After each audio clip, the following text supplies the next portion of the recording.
If your air conditioner is running but the fan isn't spinning, there are several potential causes and solutions to consider.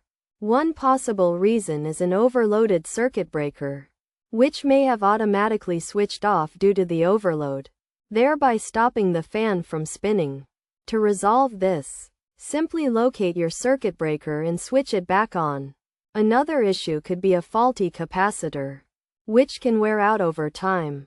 In this case, it's recommended to consult a professional technician to inspect the capacitor and replace it if necessary. Clogged air filters can also cause problems, as they accumulate dirt and debris, blocking the AC's airflow. To address this, it's a good idea to clean your filters regularly by removing dust with a vacuum cleaner and then gently rinsing them with a brush.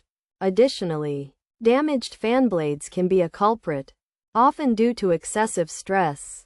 If this is the case, it's best to contact a professional technician to replace the blades.